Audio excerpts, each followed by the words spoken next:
também pelo celular, para eu não ter que armar tudo aqui. Eu pedi para ele, que depois eu fico de janela, aí eu tenho que sair fora rápido para o professor, para o próximo professor entrar, né? Então, vou pedir a vocês que acompanhem aí, se precisar, vão pintando a tela, né, para quando receberem, ou anotem em algum lugar as respostas, para quando receberem o caderno físico, poderem acompanhar lá e passar as respostas, tá bom? Lista de chamada está aqui, estamos gravando, vamos compartilhar, para que, ao compartilhar, vocês possam ver o mesmo que eu, portanto. Então, aqui, ó, estamos aqui, veja lá, disciplina História, a segunda série do ensino médio, material bienal. E aí nós vamos para o caderno do professor número 7 de História.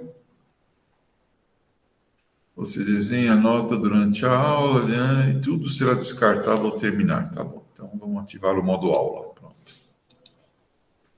E aí eu começo a minha leitura aqui para vocês dos exercícios da página 319.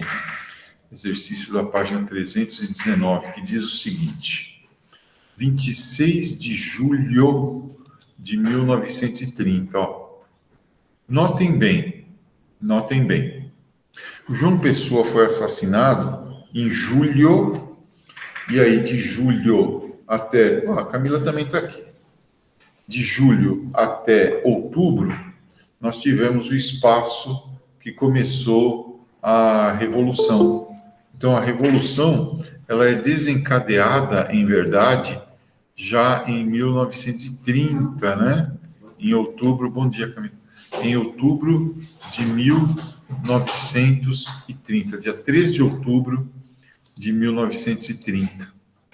Começa de fato, né, eclode a Revolução. Então, de julho a outubro, foi um período de, como eu diria, de aumento das tensões. Você pode acompanhar pelo celular? Pode. Para não ter que armar tudo aqui, senão eu tenho que ir embora daqui a pouco. Segunda aula eu não fico aqui. Muito bem. E então é isso. Eu já registrei a presença sua e do Ian, tá? Muito bem. Claro, quando eu falo muito bem, sempre entra alguém, praticamente uma rima. Está. Pronto, olha lá. Olha a lista de presença subindo. Subiu. É noite de São João. O que eu estava fazendo mesmo? Estava esperando a Camila entrar. Isso. Prontinho, Camila. Aí está. Bem, então, prosseguindo, né? De julho a outubro, nós tivemos aí a preparação da Revolução. Ele foi morto em Recife, pelo João Dantas, um de seus adversários políticos, mas a questão não era política, né?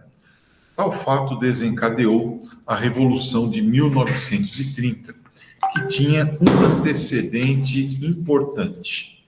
Então, a alternativa A, nós já sabemos que não é. Por quê? Porque quem ganhou as eleições não foi a Aliança Liberal, foi o PRP, com Júlio Prestes, tá? Então, não pode ser a alternativa A, porque a Aliança Liberal não venceu. A Aliança Liberal não venceu. A vitória da Aliança Liberal está errado. Depois, a B diz o seguinte: a cisão, a divisão entre as oligarquias paulista e mineira. Ó, essa tá boa, hein? Vamos ver. Nas eleições de 30, a crise mundial de 29, que pegou a cafeicultura. Perfeito. Então, uma cisão oligárquica que sinalizou para as outras oligarquias menores, né, as subalternas, que alguma coisa não ia bem no centro capitalista, e aí abria caminho para, junto com outros setores da sociedade, se manifestarem contra a República Velha e determinar o final da República Velha, né? Determinar o fim da República Velha em 1930. Então, é a crise do café, além da crise do café, a cisão oligárquica, além disso, o apoio do Partido Democrático da elite paulista à Revolução de 30, além disso, a presença do operariado, além disso, a presença do tenentismo. Olha, é um milagre que a República Velha tenha durado tanto, com um conjunto tão grande de oposições, né? Pois bem, vamos adiante. Vamos para o próximo exercício, que é o seguinte. Atenção, é isso aqui, eu saí fora, não precisava, pronto, tá aqui. O segundo exercício é um exercício da PUC do Rio Grande do Sul, que é uma ótima faculdade, por sinal, tá? Lá na PUC do Rio Grande do Sul, nós temos o seguinte: façamos a revolução. Eu adoro essa frase, porque ela retrata bem o que é o Brasil. Façamos a revolução antes que o povo a faça, né? Então, antes que o povo acorde, vamos nós aqui fazer o nosso papel de elite. A frase é atribuída ao mineiro que articulou a Aliança Liberal e que ficou muito chateado por não ter sido escolhido para assumir a presidência, Antônio Carlos de Andrada, deixava entrever a ideologia política da Revolução de 30, que é uma revolução que vai promover, antes de mais nada, uma modernização conservadora aqui no Brasil. Uma modernização de cima para baixo, né? Uma modernização extremamente centralizadora. Bom, não era da burguesia cafeicultora, evidentemente, que essa aqui estava deixando o poder. Não era do operariado, que queria o socialismo. Não era da direita fascista, que ainda não tinha se manifestado no Brasil. Era de oligarquias dissidentes, né? Notadamente a oligarquia gaúcha, a oligarquia nordestina, representada por João Pessoa, e também a mineira, tá? E, por último, não é da burguesia industrial na busca de uma política de livre iniciativa, não. Até é da política da burguesia industrial, mas aí ele está indicando o motivo errado. Não é livre iniciativa. A burguesia industrial brasileira não gosta de livre iniciativa, gosta de proteção do Estado, dar um jeitinho no negócio, um protecionismo aqui, outro ali, tá? Então, alternativa D nessa questão. Bem, terminada essa etapa, né, que era aí a correção, nós podemos partir para o próximo momento, que é muito importante na minha vida, que eu não lembro, aqui, a aulinha de hoje, né? Cadê a aulinha de hoje? Está aqui. Pronto. Vamos lá. Aulinha de hoje, voltamos para a história geral, né? Dentro desse vai e vem, agora nós vamos para a história geral. Conflitos do século XX. Prestem atenção que o século XX foi extremamente marcado por conflitos e conflitos grandes. Você tem os conflitos localizados, mas esses conflitos localizados não ficam isolados. Eles acabam se comunicando com outras áreas e provocando conflitos maiores, como a Primeira Guerra e a Segunda Guerra. Na Primeira Guerra, por exemplo, você pega a crise balcânica, e a crise balcânica, a crise lá, a invasão da Sérvia, o assassinato do Gavrilo Princi e tal, né, do arquiduque Francisco Ferdinando pelo Gavrilo Princi, acaba motivando aí a Primeira Guerra Mundial. Na Segunda Guerra Mundial, o expansionismo alemão também leva aí a eclosão da guerra. A Guerra Civil Espanhola, enfim, temos vários conflitos acontecendo. Há quem diga, inclusive, que a Segunda Guerra Mundial é apenas uma continuação da Primeira. Teve um intervalo, as questões da Primeira Guerra Mundial não foram resolvidas, e aí nós temos a Segunda Guerra Mundial, né, para tentar ainda resolver questões lá da Primeira. Notem aqui, olha, vocês têm nessa primeira imagem um oficial francês com uma espada na mão, impondo o Tratado de Versalhes para a Alemanha, né?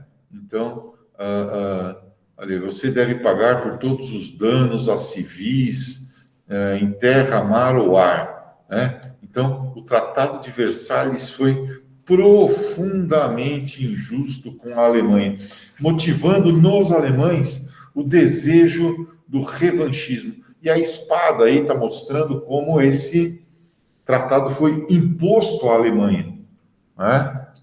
Foi imposto, não é bem um tratado, é um ditado, tá? Condições draconianas, né? Leoninas, um tratado extremamente feroz para a Alemanha. Bem, os nazistas que estavam começando a se formar percebem esse descontentamento na sociedade alemã. Percebem, eles são os primeiros a ter essa percepção de que havia um descontentamento entre os alemães. E começam a organizar e se organizar para canalizar esse descontentamento, tá, para aquilo que lhes interessava. Então, é a conquista do poder baseada no desejo da Alemanha ser grande novamente, no desejo da Alemanha cumprir o seu destino. Entende? O discurso é esse, né? O discurso é esse. Que a Alemanha foi prejudicada pelo Tratado de Versalhes, que os judeus ajudaram os estrangeiros a ganhar a guerra e estavam se beneficiando agora da guerra também, da paz, né? Enquanto que a maior parte do povo alemão ficava na miséria, enquanto a maior parte do povo alemão passava fome, tinha desemprego, hiperinflação. Os anos 20 na Alemanha foram confusos, complicados. Além disso, havia uma série de outros fatores. Vamos lembrar que em 1917, nós tivemos a vitória da Revolução Russa, comunista. E isso assustou demais a burguesia, porque o comunismo, por definição, ele é internacionalista. Não interessa se é o proletariado da Alemanha, do Brasil, da Suécia, é o proletariado mundial. Quando vocês forem a Londres e visitarem o túmulo de Karl Marx, lá em Londres, vocês vão ver que está escrito lá, proletários do mundo, univos. Está escrito no túmulo dele, sabe? Quer dizer, e isso também é a última frase do manifesto do Partido Comunista. Como reação a esse crescimento da esquerda, inclusive com uma tentativa de tomada de poder da Rosa Luxemburgo em 1919, lá na Alemanha, né? O golpe comunista em 1919, a burguesia ficou assim assustada e começou a apoiar partidos de direita, partidos fascistas, tá? Bem, aonde de fato essa polarização se manifestou? Aqui na Espanha. Na Espanha, na Guerra Civil Espanhola de 36 a 39, a Itália e a Alemanha apoiaram o lado fascista, o lado do Francisco Franco, Taco Paredes, que vai ganhar, por sinal, a guerra e vai ficar no poder até sua morte em 75. E o lado socialista dos republicanos foi apoiado pela União Soviética, não com a mesma força, né? O Stalin não apostou muito nisso. O movimento socialista internacional, inclusive brasileiros, organizou as chamadas brigadas internacionais para lutar lá na Espanha ao lado dos socialistas, sabe? Só que o lado socialista, ele era meio zoado, né? A esquerda é meio zoada, né? Então, do lado socialista, tinha pessoas sem experiência militar, tinha comunista, socialista, anarquista, um contra o outro, sabe? Era uma divisão no comando. E o Franco, não. O Franco, o lado fascista, além de ter armas super modernas, da Alemanha e da Itália, que estavam sendo testadas naquele momento, inclusive, era uma espécie de laboratório daquilo que depois seria usado na Segunda Guerra Mundial, contava com a disciplina dos soldados profissionais, né, do Francisco Franco, inclusive a Legião Estrangeira Espanhola, cujo lema é Viva la Muerte. Então eram pessoas que não tinham medo, né, de morrer, soldados profissionais. De tal forma que nós temos a vitória fascista. Uma das coisas que foi testada nessa guerra foi o bombardeio sobre áreas civis. Bombardeio aéreo sobre áreas civis. Interessante. Quando você bombardeia uma área civil, por que você faz isso? Primeiro, para causar terror entre os habitantes da cidade, que param de apoiar o governo na guerra.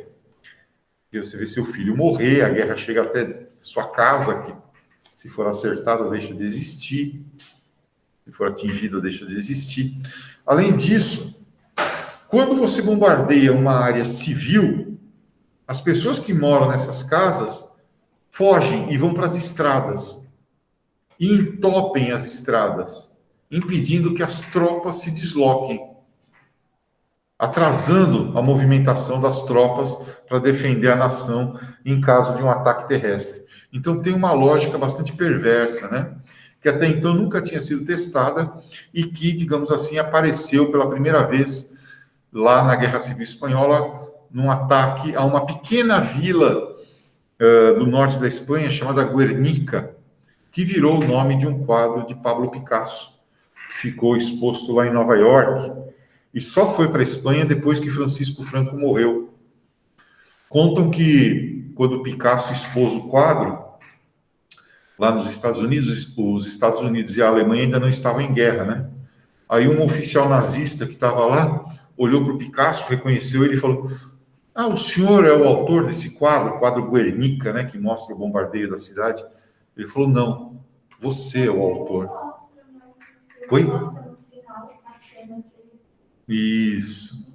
Você assistiu? Ah, que legal. É isso aí. Olha aí o quadro aí, ó, Guernica, né? Mostrando a visão de Pablo Picasso. É só um pedaço, né? Um quadro gigantesco, né?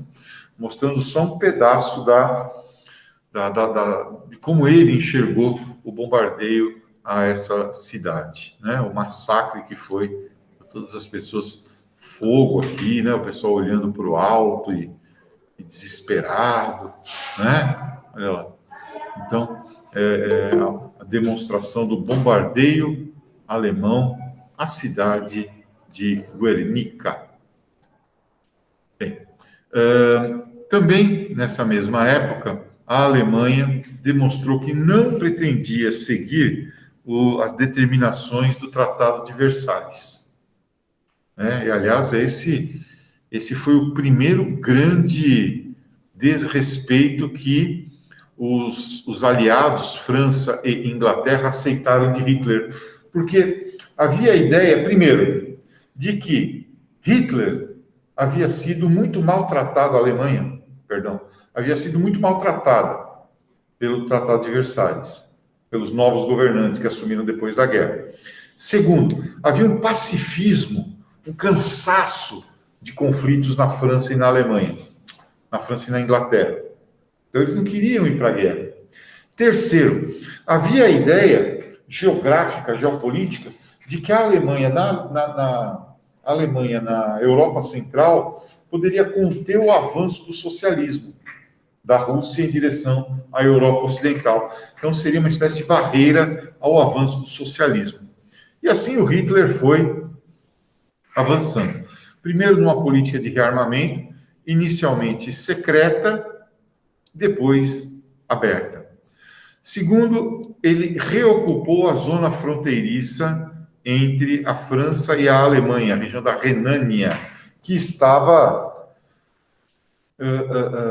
desmilitarizada por ordem do Tratado de Versalhes. E Hitler colocou tropas lá e não houve reação. Então ele ia testando, enfim, né? Vai testando. Essa cidade, Danzig, que havia sido declarada cidade livre, foi ocupada pela Alemanha. Lá a região hoje em dia essa cidade chama-se Gdansk, pertence à Polônia.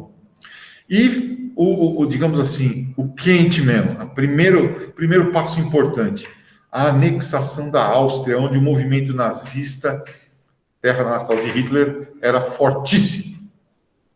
Sem disparar um único tiro, Hitler promove o Anschluss, que é a anexação da Áustria ao território da Alemanha. E, de novo, não houve nenhum tipo de reação. Né? De novo, não houve reação. Enquanto isso, ele vai se fortalecendo. Então, agora ele já ganhou todos os recursos naturais da Áustria no seu esforço de guerra. Conseguiu uma saída para o Mar Báltico em Danzig. Conseguiu reocupar a fronteira ali com a França, onde tem carvão mineral. Mas ele não parou. O auge desse processo é quando, primeiro, Hitler diz que as populações de origem alemã que moram na fronteira ali entre a Alemanha e Tchecoslováquia, que era um país que existia até 1989, 90, é uma região chamada Sudetos, né? É uma região alemã, de língua alemã, de cultura alemã, né? Sudetendeutsch, então, são Sudetos alemães. O que ele faz, então? Ele invade, ele faz um plebiscito para que esses alemães possam voltar a participar da Alemanha, invade os Sudetos, essa região fronteiriça, invade. Como ninguém reage, ele invade toda a Tchecoslováquia. Aí o mundo pensou, bom, aí é demais. Aí não, agora vamos parar. Não. Chamam ele para conversar. Inclusive, em 1938, Hitler, que agora era dono também da Tchecoslováquia, aliás, eu escrevi errado, que agora a Alemanha também controlava, também um nome desgraçado, ainda bem que esse país não tem mais, pronto. Não, eu escrevi certo. Por que está dando errado aqui? Tchecoslováquia, República Tcheca e Eslováquia. Não estava errado, não. Bom, enfim, ele que agora controlava também todos os recursos naturais da Tchecoslováquia, inclusive as fábricas de armamentos, etc, etc. Ao invés de ser freado, a Inglaterra e a França assinam com Hitler o Tratado de Munique. Em 1938, Hitler foi indicado, pensaram em indicar Hitler para o Prêmio Nobel da Paz. Já pensou? Quase, né? Ainda bem que não foi. Mas então, seria uma vergonha para o Prêmio Nobel, né? Seria uma vergonha. Mas, enfim, aí assinam esse Tratado de Munique. É a chamada política de apaziguamento de Munique, que se revelou um desastre, né? O Neville Chamberlain, primeiro-ministro da Inglaterra, inclusive, teve que abandonar a política depois disso. Né? Bom, por que fizeram isso? Ó, aquilo que eu falei. A Alemanha como barreira ao avanço da União Soviética, o pacifismo irresponsável da França e da Inglaterra, que estavam cansados de guerra, que estavam tentando se recuperar ainda da Primeira Guerra Mundial e da crise de 29, e a convicção de que a Alemanha havia sido maltratada no Tratado de Versalhes, né, que ele havia sido exagerado. Bem, então, só para vocês darem uma olhadinha aqui, gente, por favor. Ó, então, a Alemanha, anexando primeiro a Áustria, depois anexando a região dos Sudetos, que está aqui, né? Depois anexando toda a Tchecoslováquia, tá?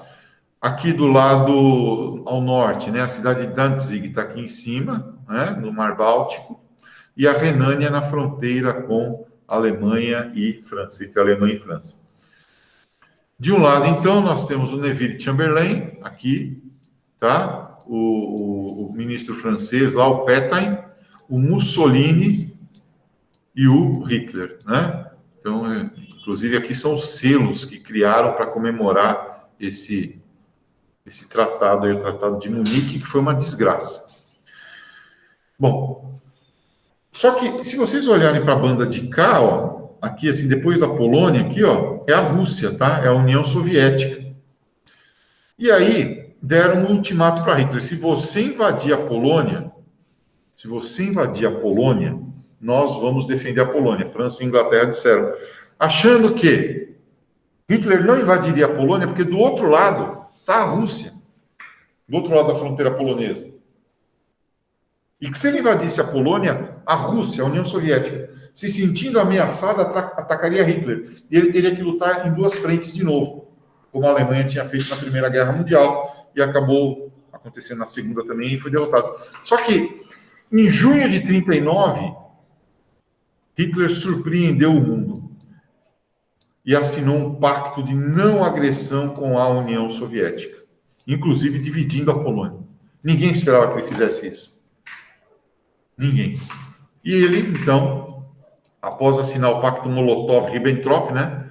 Aqui são os nomes dos ministros das relações exteriores dos dois países, tá? Vyacheslav Molotov, da Rússia, e Joachim von Ribbentrop, da Alemanha.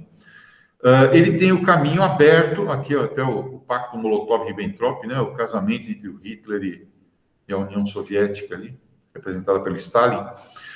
Ele tem o caminho aberto para, em 1º de setembro de 1939, iniciar a Segunda Guerra Mundial, lançando a Guerra Relâmpago, né, a Blitzkrieg, aplicando na prática de novo, né, e corrigindo os erros que tinham ocorrido durante a Guerra Civil Espanhola, invadindo a Polônia e começando efetivamente a Segunda Guerra Mundial. Tá? Bom, aí depois tem uns exercícios que a gente corrige no próximo encontro. Eu só queria lembrar que aí vai começar, de fato, né, a Segunda Guerra, né? Deixa eu só pôr aqui um... não é isso aqui. É um... Como é que tá, hein? Será que tá assim?